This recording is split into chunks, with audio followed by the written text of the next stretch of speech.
ಒಂದು ಸಭೆ ನಡೆಸೋಣ. ಎಲ್ಲ ಪ್ರಾಣಿಗಳನ್ನು ಕರೆದುಕೊಂಡು ಬಾ. ಆಯ್ತು ಮಹಾರಾಜರೇ. ಹೀಗೆ ಸೇವೆಗೆ ಬನ್ನಿ, ಹೀಗೆ ಸೇವೆಗೆ ಬನ್ನಿ, ಹೀಗೆ ಸೇವೆಗೆ ಬನ್ನಿ, ಹೀಗೆ ಸೇವೆಗೆ ಬನ್ನಿ, ಹೀಗೆ ಸೇವೆಗೆ ಬನ್ನಿ.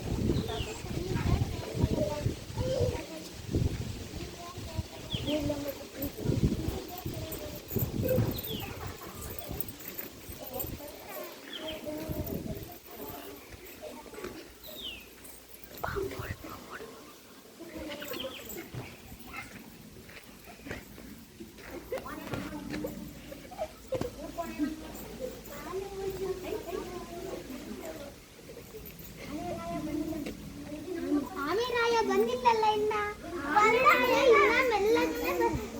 ಬಂದಿದ್ದಾನೆ ನೋಡಿ ಮಹಾರಾಜರೇ. ಮನುಷ್ಯರು ನಿಮಗೆ ಏನು ತಪ್ಪು ಮಾಡುತ್ತಿದ್ದಾರೆ? ನಮಗೆ ಹಿಂಸೆ ಕೊಡುತ್ತಿದ್ದಾರೆ. ನೀವು ನಾಳೆ ಫಲಕದಲ್ಲಿ ಮನುಷ್ಯರು ಮಾಡುವ ತಪ್ಪುಗಳನ್ನೆಲ್ಲ ಫಲಕದಲ್ಲಿ ಬರೆದುಕೊಂಡು ಬನ್ನಿ. ಸರಿ.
ಕಡಿಮೆ ಆಹಾರ ಇದು ನೀಡುತ್ತೀರಿ. ನಮ್ಮ ಸೇವೆ ಮಾತ್ರ ಬೇಕು ಅಲ್ಲವೇ? ದಯವಿರಲಿ ಸಕಲ ಪ್ರಾಣಿಗಳಲ್ಲಿ. ಚಿಂತೆ ನೀನು ಏನು ಬರೆದುಕೊಂಡು ಬಂದಿದ್ದೀಯ ಫಲಕದಲ್ಲಿ?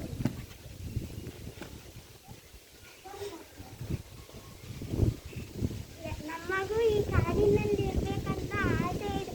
ಆದರೆ ಚೆನ್ನಾಗಿ ಕುಲ್ಲಿನ ಮಲ್ಕೊಳಕ್ ಬರೋದು ನೆರಳಿಲ್ಲ. ನಮ್ಮನ್ನು ಉಳಿಸಿರಿ ನೀವು. ಆಮೇಲೆ ನೀನು ಏನು ಬರೆದುಕೊಂಡು ಬಂದಿದ್ದೀಯ ಫಲಕದಲ್ಲಿ? ನೀರು ಅಮೂಲ್ಯ ಸಂಪತ್ತು, ಅದನ್ನು ಹಾಳು ಮಾಡುತ್ತಿದ್ದೀರಿ. ನೀರಿನಲ್ಲಿ ಕಸ ಕಡ್ಡಿ ಹಾಕುತ್ತಿದ್ದೀರಿ. ನೀರಿನಲ್ಲಿರಲು ಕಷ್ಟವಾಗುತ್ತದೆ. ದಯ ಇರಲಿ. ನೀರನ್ನು ದುರ್ಬಳಕೆ ಮಾಡಬೇಡಿ, ಕಲುಷಿತಗೊಳಿಸಬೇಡಿ. ಕರಡಿ, ನೀನು ಏನು ಬರೆದುಕೊಂಡು ಬಂದಿದ್ದೀಯ ಫಲಕದಲ್ಲಿ? ಅವರೇ ಎಲ್ಲ ತಿಂತಿದ್ದಾರೆ. ನಮಗೆ ತಿನ್ನಲು ಯಾವುದೂ ದೊರೆಯುತ್ತಿಲ್ಲ. ನಮ್ಮ ಹೊಟ್ಟೆ ಹಸಿವಿನ ಬಗ್ಗೆ. ನೀವು ತಿನ್ನಿ, ನಮಗೂ ತಿನ್ನಲಿ. ನೀನು ಏನು ಬರೆದುಕೊಂಡು ಬರ್ತೀವಿ? ನೀವು ಮತ್ತು ನಿಮ್ಮ ವಾಹನಗಳೇ ತಿಂದಿರುತ್ತದೆ.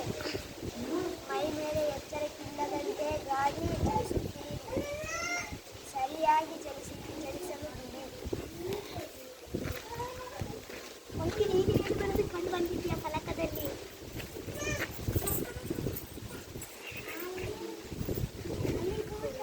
ನೆಮ್ಮದಿ ಬೇಕು. ನವ್ವಿನಲ್ಲಿ ಪಟಾಕಿ ಸಿಡಿಸುತ್ತೀರಿ.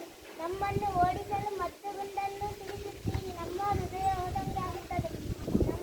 ನಮ್ಮನ್ನು ಶಾಂತಿ ನೆಮ್ಮದಿಯಲ್ಲಿ ಸೇರಿಸಲು. ಇದಕ್ಕೂ ನೀನು ಏನು ಬರೆದುಕೊಂಡು ಬಂದಿದ್ದೀಯ ಫಲಕದಲ್ಲಿ? ನಿಮ್ಮನ್ನು ಮೆಚ್ಚಿಸಲು ನಮಗೂ ಮನಸ್ಸಿದೆ. ನೀವು ಟಿವಿ ನೋಡುತ್ತೀರಿ, ಇಲ್ಲವೇ ಮೊಬೈಲನ್ನು ಮುದ್ದಿಸುತ್ತೀರಿ. ನಾವು ನಿಮ್ಮ ಪಕ್ಕದಲ್ಲಿದ್ದರೆ ಕಣ್ಣೆತ್ತಿ ನೋಡುವುದಿಲ್ಲ. ಈ ವೃಕ್ಷಕ್ಕೆ ಬೇಕು. ನಾವು ನಿಮ್ಮೊಂದಿಗಿದ್ದೇವೆ, ನಮ್ಮನ್ನು ಮುದ್ದಿಸಿರಿ. ಎರೆಮಳ, ನೀನು ಏನು ಬರೆದುಕೊಂಡು ಬಂದಿದ್ದೀಯ ಫಲಕದಲ್ಲಿ? ನಾವು ನಿಮಗೂ ಮಿತ್ರರು, ರೈತರಿಗೂ ಮಿತ್ರರು. ನಮ್ಮನ್ನು ಹೊಲದ ಗೊಬ್ಬರವನ್ನು ಹಾಕಿ ಸಾಯಿಸುತ್ತೀರಿ. ಮತ್ತು ಅನ್ನ ಮಣ್ಣನ್ನು ಸಾಯಿಸುತ್ತೀರಿ ಅನ್ನ ರಾಕ್ಷಸರಾದ ವೀರರಾಗಿ